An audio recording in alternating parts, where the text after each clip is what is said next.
there, I live in Canada and every time I go to the grocery store I always need like $1 or a quarter for one of the carts. So this is going to be useful for that. It's going to be a coin pouch for putting either your dollar or your quarter in. This is what you're going to use. We are going to need some snap fasteners. We're going to be using snap fasteners for this project. You're going to need 2 pieces of fabric and a piece of batting. 6 inches tall by 2.5 inches. Now I highly recommend that you use a piece of fabric that is multi-directional.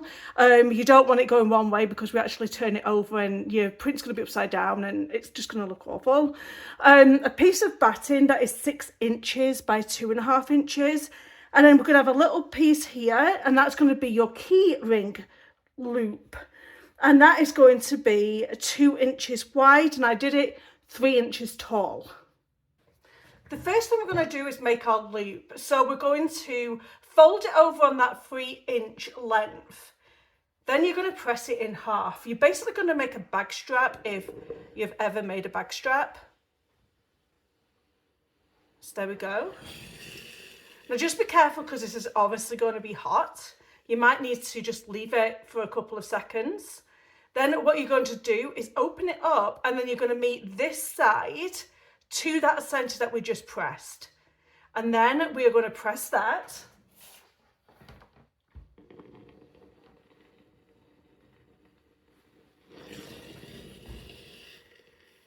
Then you're going to turn it the other way around, and you're going to meet that into the centre. It's a little bit hot. Pushing through it.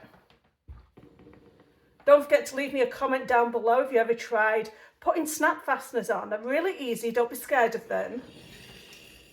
You just need to understand which part goes where, and I'll give you a little tip for that afterwards as well when we're putting the snap fastener on.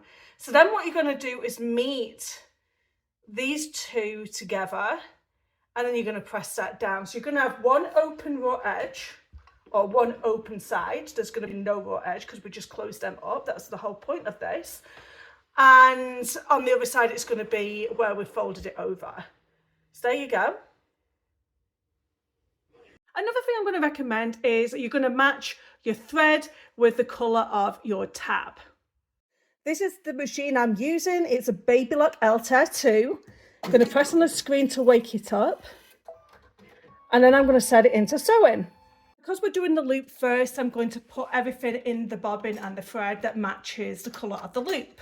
I'm going to go ahead and thread my machine. So we have this open side here and we have a closed side where it's folded. We are going to sew down here and then down here at both sides just to make it look pretty. So these thread tails here, we're going to cut them off. We don't need this right now. We're going to pop it over to one side. I'm going to take your 2 pieces of fabric here, and you're going to put them right sides together. So if you've got a print on this side and a print on this side, you're going to put them both together like so. Make sure that they are lined up. Then fold them over in half like that. Get a pair of scissors and just cut a simple curve.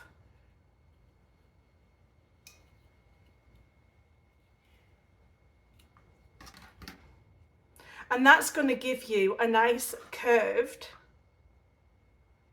pouch. Next thing we're going to do is get our batting, place it down onto where it should be, and then you're going to cut these sections off as well.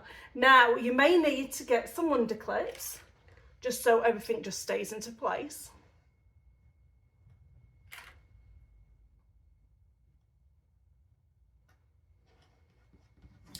And that, remove that batting. It's just easier to do this when you've got 2 layers of fabric opposed to doing it with the batting there. There we go. The next thing I want to do is mark at 2 increments, 2 inch. So there, my clip is in the way for the next one, and there. These are kind of like your folding marks. So when we fold it into a pouch, I know exactly where them folds are going to be estimate. So I need this because I need to know where to put my loop. This is your keychain hoop, and you're going to fold it in half. The loop is going to go inside of the pouch. I know it seems a bit weird, but trust me, you want your raw edge, so these two bits, to be facing outside of the fabric. So when I look at my little marks here, I want the hoop to be inside and a little bit down, say about half an inch, half an inch down. And then look, these bits are open. So you're going to use a wonder clip again, because we don't want this moving on us. And where we have these two marks here, you can just decrease it a little bit. This is where the opening is going to be to turn everything right sides out.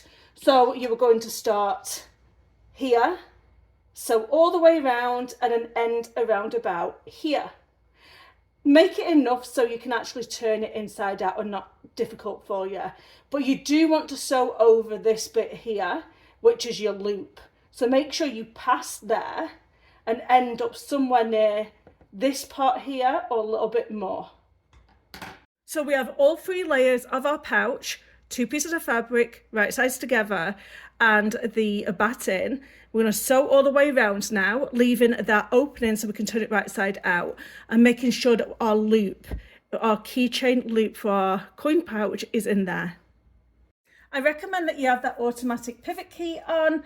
That's when your foot automatically raises whenever you place your pressure foot down. So there you go.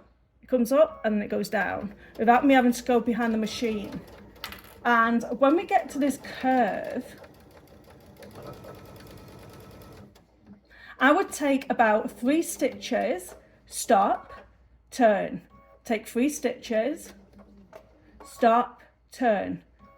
3, stop, turn. Instead of trying to do pedal to the metal all the way around, it's going to turn out a little bit nicer for you around that curve. So I'm going to go around and finish that off.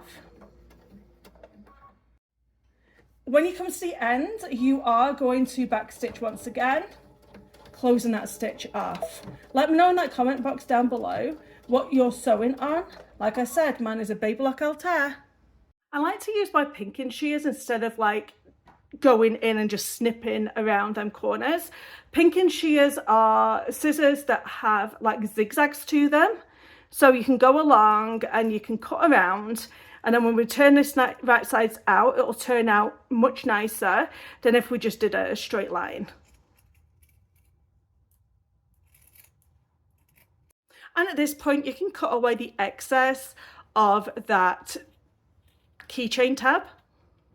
Now you're going to turn everything right sides out. Don't yank on it, just encourage it through nicely. I have this stainless steel chopstick that I absolutely love, and I'm just going to make sure that all of my corners are pushed out nicely. Take some time with this open part here. Try and get it parallel to each other. And then you're going to go to your iron, you're going to press it into place. You're going to take this back over to the sewing machine and you're going to top stitch all the way around here. Now I still have my pink in my sewing machine. You match up whatever colour you want to match up. I mean, I've got electric pink on this side and I've got a black on this side. So I'm going to use pink. Okay, so what we're going to do first is we're going to fold over this part here. So I've matched it up with the 2 inches on my cutting board. Fold over to that 2 inches. And then I'm going to fold the flap over that. And then if I have to adjust, you can do, there's lots of wiggle room. It's just giving you a little bit of an approximation. and then just move it about until it looks about right. And then you're going to get your iron and you're going to press that down. So now I've got a crease in my project. What I want to do is find out where that snap can go, where it's not going to be too over the edge here. So I think about there. Now my problem is I've got black fabric, so I need something that's going to show up on here when I make a mark. So I got some chalk and I marked a dot there. I have this tool that helps me create a hole. So I'm just going to punch a hole here. Now I need the other side to match up as well. So I'm going to do the same thing. I'm going to put my chalk marker down into that hole opening that we've got, and it'll go to the other side. So here we go. Here's my other chalk marking here. So I'm going to get my hole punch and I am going to press this into place.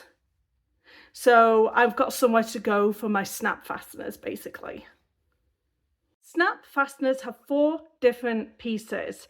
So you're going to have this flat one, which is going to be the external part of the pouch because it looks pretty. And then this part is the part that goes with that. So I'm just going to show you real quick. And the flat side goes on top here.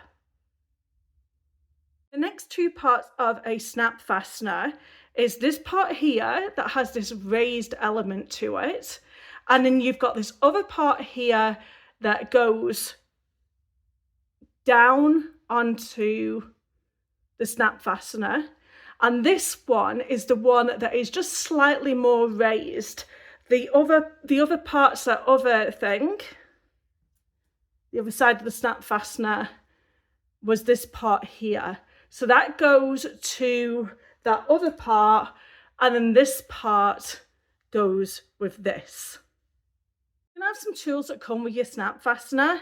This is what you put on your floor to protect your floor when you get a hammer and hammer the 2 parts into place. And then you've got this part here that will go inside of the snap fastener in order to push it down. If you've ever used cam snaps, it's basically just like that, but a bit more heavy duty. This part here is to produce your hole. So I don't really like this one. I prefer my one that I have. But if you don't have that to make holes, then you can use what came with the kit. You also use this with a hammer. So we're going to start with this part of the snap fastener and this part of the snap fastener. To show you this part again. This is what goes with this one here. You're going to place that part on the top here. And then you're going to wedge this part. So it's going to go down like this onto the pouch.